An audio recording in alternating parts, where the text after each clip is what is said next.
De par sa scénographie, de par le lieu, de par les œuvres présentées, elle est juste incroyable. C'est vraiment, ce serait dommage de louper ça, quoi.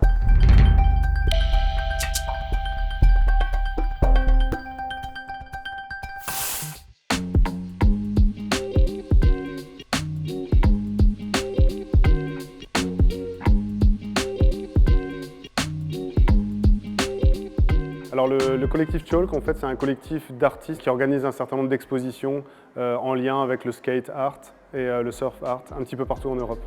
Je pense que l'intérêt principal de l'exposition, c'est surtout la diversité en termes de style, de technique, d'origine aussi.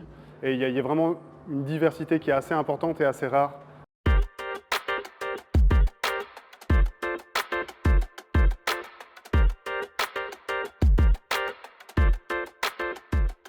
Alors moi j'aime beaucoup par exemple mettre en avant le bois et donc ne pas recouvrir la planche par exemple de peinture ou de couleur, mais plutôt laisser aussi son passé s'exprimer, son histoire.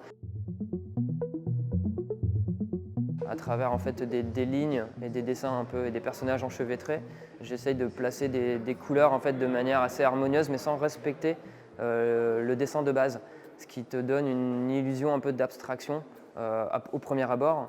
Et l'idée, c'est d'inviter aussi un peu les personnes à aller se plonger dans mon dessin, dans cette multitude de couleurs, et d'essayer de comprendre les lignes. Et d'un seul coup, le dessin redevient évident.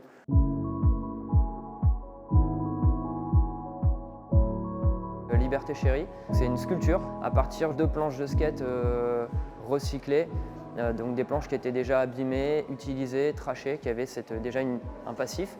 De toute cette matière première, voilà, j'ai redécoupé en fait des personnages dedans.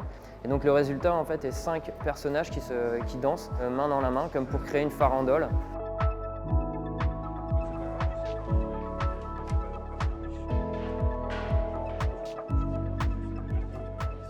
Pour ceux qui n'ont absolument pas d'idée en tête, on a des pochoirs, plus un côté végétal avec des fleurs. On a les skates, fatalement, c'est le support qu'on va utiliser aujourd'hui. On peut faire plein de choses comme du tag, du Posca, des feutres, de la peinture. Je ne suis pas si forte en dessin, mais je trouve ça cool de pouvoir dessiner soi-même sur la planche. Je vais l'accrocher dans ma chambre.